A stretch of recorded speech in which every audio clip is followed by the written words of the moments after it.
네, 안녕하세요. 전 덕다이버의 한승우. 네, 안녕찬. 전 신혜림입니다. 어떤 일 하시는 분입니까? 저희는 여성의 라이프 스타일을 담는 가방을 디자인하고 만들고 있습니다. 네. 한지는 얼마나 됐고 한 얼마 정도 벌어요? 제가 이게 두 번째 사업인데요. 네. 본격적으로 시작한 지는 한 5달, 5개월 정도 됐는데 매출은 4, 5천 정도 나오고 있습니다. 와, 6개월의 전에 스타트를 끊었는데 4, 5천이 나온 거예요? 네, 그쵸. 사실 엄청 많이 나오는 건데 4천만 원의 물건을 판 거예요? 네, 그쵸. 물건을 판매를 하기도 했고요. 서비스를 제공한 것도 있어서 그 정도 매출은 있어요. 도대체 어떤 가방인지 6개월 만에 4천만 원의 매출을 내는 가방이 도대체 어떤 가방인지 궁금한데 라이프 스타일을 담는 가방이 구체적으로 무슨 얘기예요? 일단 기본적으로 가방을 만든다고 하면 많은 분들이 거기가 레드오션 아니냐, 네. 뭐 엄청 많지 않냐, 명품 가방에 비해서 너네께 좋은 게 더 뭐냐 좀 물어보시는 분들이 많아요. 근데 저희는 좀 디테일한 부분을 신경을 쓰는 것 같아요. 왜냐면 여성분들이 남자에 비해서 그날 하루가 굉장히 다른 편이 많거든요. 한 달 주기로 많이 달라요. 근데 가방이 굉장히 한정적이란 말이에요. 비싼 가방들도 가죽 좋고 다 좋고 예뻐요. 근데 무겁거나 아니면 제 가방이 원래 이제 큰 가방을 들고 다니면 막 쑤셔놓고 다니니까 이것저것 찾는데 한참 걸리고 막 찾다 보면 립스틱 새고 막 그런 게 너무 싫더라고요. 그래서 그런 디테일한 부분들을 좀 가볍고 좀 가격도 적당한데 내가 메인으로 어디 중요한 데 갈 때 쓰는 가방이다가 아니라 그냥 맨날 손 자주 가는 가방, 그냥 맨날 들고 나갈 수 있는 가방이라는 포지셔닝을 가지고 시작을 하게 됐습니다. 그러니까 우리가 흔히 남자들이 생각하는 여자 가방은 그 명품 가방 이런 건데 이런 게 아니라 좀 더 실용적으로 쓸 수 있는, 요즘 에코백 되게 많이 들고 다니는 그런 비슷한 사람들을 타겟한다고 보면 되나요? 네, 보통 에코백이 지금 아시는 분들은 아실 텐데 여성 가방 네이버 키워드 검색을 해보면 에코백이 작년 한 해 한 2위 정도예요. 되게 놀랍죠. 여자 가방, 에코백, 뭐 그다음 구찌 가방 뭐 이렇게 나오는데 에코백이 그만큼 많다는 거는 넣을 것도 많고 일단 무거운 게 가장 큰 것 같아요. 저도 이제 비싼 가방을 사도 무거워서 뭐 결혼식 어디 중요한 자리 이런 데만 들고 가고 딴 때는 그냥 에코백, 뭐 백팩, 그냥 미니백, 뭐 파우치 이렇게만 들고 다니거든요. 그래서 그런 분들을 타겟팅을 하고 있죠. 근데 저도 이게 되게 공감하는 게 뭐냐면은 남자들 중에서도 가끔 뭐 출장을 많이 안 다니거나 가방을 들고 돌아다니는 일이 없는 사람들은 처음에 회사 입사했을 때 사는 가죽 가방을 많이 쓰거든. 근데 나는 출장을 다니는 일이다 보니까 처음에 입사할 때 가죽 가방을 샀는데 이게 무거워. 그리고 이렇게 보다 보니까 한 10년 차 정도 되시는 분들은 다 이 컨버스 서류 가방 들고 다니시고 좀 이렇게 크기도 약간 타이트하게 이렇게 뭔가 되게 트렌디해 보이는 크기의 그 묘한 그런 가방을 이렇게 딸랑딸랑 가지고 다니셔. 이게 되게 아저씨가. 근데 난 그게 너무 딱 고수의 느낌이 나는 거야. 이 사람들은 되게 일을 많이 해보고 핵심이 뭔지 알고 가벼운 가방을 들고 다니는 게 이뻐서 나도 이번에 그 MA1 소재라고 해야 되나? 약간 광택 나는 그거 소재 가방, 컨버스 가방 샀는데 그것만 들고 다녀요. 가죽 가방 이제 다시는 안 들어요. 그런 수요가 여자분한테도 많으면 저도 되게 좋을 것 같아요.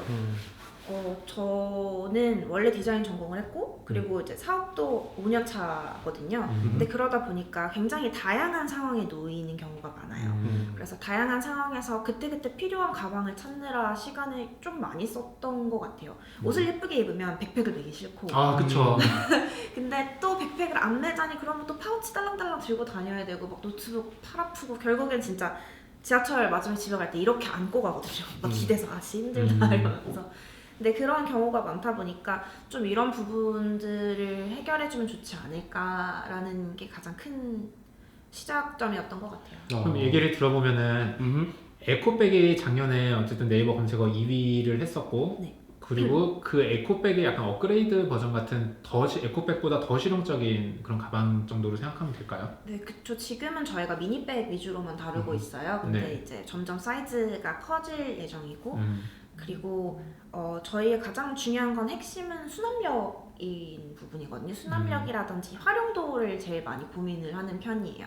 그래서 저번 시즌 제품 같은 경우에는 내부에 뭐 팩트 여자분들이 가방에 남자분들은 공감 못하실 수도 있는데 꼭 들고 다니는 게 팩트, 이어폰, 립스틱 뭐 한두 개 정도 그리고 뭐 롤온 향수 같은 거 들고 다니시는 분도 있고 그리고 무슨 날에는 뭐 어떤 여성용품을 들고 다니거나 근데 그런 게 굉장히 한정적이게 꼭 들고 다니는 제품들이 있어서 그런 제품 위주로 포켓을 만들어가지고 했었고 짜잘하게 이제 내부적으로 다 네, 배치를 내부 수납 배치를 따로 했었고 그리고 저는 진짜 제일 이해가 안 되는 게 남자분들은 핸드폰 케이스에서 카드 이렇게 찍잖아요. 근데 여자분들은 그런 게 별로 없어요. 그러니까 그래서 가방을 하면 이렇게 열고 지갑을 꺼내서 또 카드를 꺼내서 찍고 다시 넣고 해야 되거든요. 환승할 때 최악이에요. 그리고 여자 옷은 왜 또 주머니가 별로 없어요. 그래서 이렇게 넣을 수가 없어요. 그래서 들고 있다가 좀 잃어버린 적도 있고 막 이거 찾다가 뒤에 사람 기다려서 눈치 보였던 적도 있어서 그래서 저번 시즌 가방에는 아예 그 청바지 뒷주머니처럼 가방 뒤쪽에 카드 포켓을 넣었었어요. 여자들은 그 이쁜 가방에 그 약간 심미적인 거에 집중하냐고 그런 실용적인 게 잘 발달을 못했나 봐요. 저는 처음에 그렇다라고 생각을 했었는데 사실 저희가 이 가방을 만들고 처음에 판매를 하기 전까지는 그렇게 생각을 했었거든요. 근데 오히려 여성분들이 이게 불편하다라고 생각을 못 하고 계세요. 그러니까 왜냐면 다 그렇거든요. 나온 가방들이. 그러니까 여자분들이 뭐 예쁜 게 더 좋아 이래서 이 가방을 쓴다 뭐 이 가방을 쓴다가 아니라 대부분의 모든 가방 요즘에 좀 나오는 가방들은 좀 괜찮아지긴 했는데 그냥 그랬으니까 네 그냥 그랬으니까 그냥 큰 가방 안에 내부 지퍼 포켓 하나 들어있고 뭐 해봐야 뭐 포켓 하나 정도 더 있는 뭐 뒤에 지퍼 주머니 있고 그냥 그랬으니까 그렇구나 라고 생각을 하는데 이제 얘기를 하다 보면 근데 이거 불편하지 않아요? 이거 불편했지 않아요? 이러면 다 맞아요 뭐 이랬어요 이렇게 하고 저희 거 이제 쓰신 분들 중에 제일 기분 좋았던 말이 립스틱 포켓이 생각보다 되게 편하다고 이게 있고 없고 차이가 되게 크다고 맞아 그런 거 되게 중요해. 그런 것도 있었고 그리고 이제 파우치 제일 들었던 기분 좋은 거는 요새 이것만 들고 다녀. 그러면은 그 아까 어떤 가방 만드시는지도 설명 들었고 그리고 매출도 그렇게 많이 나신 것 같은데 네. 실제 원가 비율은 어때요? 한 30% 정도고요. 20%에서 30% 정도. 프로모션 들어가면 한 15%까지 떨어지기는. 프로모션 들어가면은 많이 생산을 많이 하면 15% 정도까지 떨어지죠. 기존의 타 제조업이랑 비교하면 어때요? 사실 원래 가방이나 패션 쪽도 한 10배, 5배에서 10배? 아니면 좀 명품은 그보다 더 올라가는 경우도 있어요. 근데 저희 화장품 같은 경우에도 제가 듣기로는 뭐 최대한 30배까지 늘린다고 들었었거든요. 근데 저희는 핵심 자체가 뭐 기능성, 활용도 이런 부분이기 때문에 한 30% 정도 좀 높게 잡은 편이에요. 그러니까 원가 비율이 좀 높은 편이에요. 다른 데에 비해서. 그러니까 어차피 30% 해도 못 빼고만 한 15%, 15%, 20% 정도. 많이 남으면 20%? 그리고 제가 듣기로는 그 처음에 펀딩 그 매출을 낸 게 거의 와디즈 같은 펀딩 사이트였다고 들은 것 같아요. 그 약간 이게 일반적인 건가요? 일반적으로는 보통 인터넷 사이트를 만들고 홈쇼핑을 만들어서 마케팅을 해서 물건을 파는 게 일반적일 것 같은데 와디즈에 올려서 파신 거는 어때요? 이쪽 업계에서는? 좀 패션 업계에서는 좀 특이한 편인 것 같아요.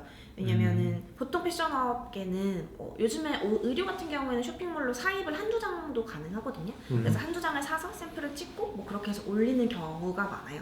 근데 그러면은 마케팅비가 굉장히 많이 든단 말이에요.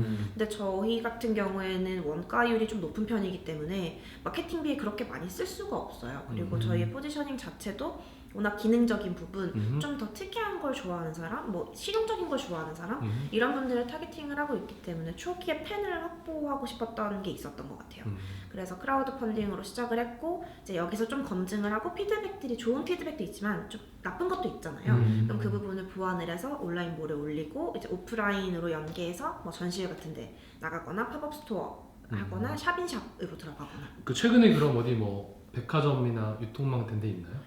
지금 3월에는 전시 2개가 있고요. 4월쯤에 현대백화점에 팝업 스토어 하려고 준비하고 있습니다. 근데 이제 아마 모르시는 분들이 들으면 그냥 들어갔네 이거지만 저는 조금 아는 입장에서 짧은 시간 내에 백화점 팝업 스토어 들어갔다는 건 되게 뛰어난 성과라고 저는 좀 파악이 되고요.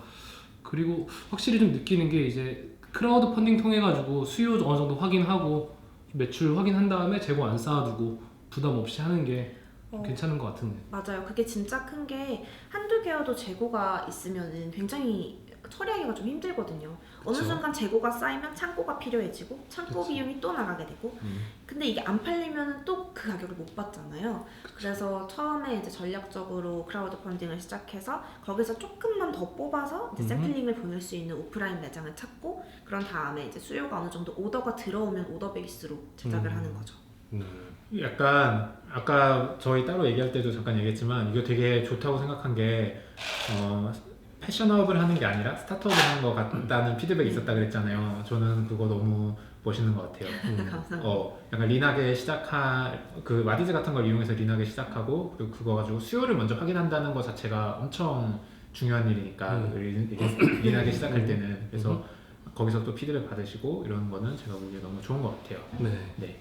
그래서 지금 일단은 지금 하시는 일이랑 뭐 매출이나 그리고 그거에 대한 어떤 수익 구조나 여기까지 좀 오신 거에 대해서 설명을 해주셨고요. 다음 시간에는 이제 실제 어떤 일들을 하고 그 일들이 어떤 특성들을 가지고 있는지 한번 설명하는 시간 갖도록 하겠습니다. 네, 이번 시간 여기까지 하겠습니다. 감사합니다. 감사합니다.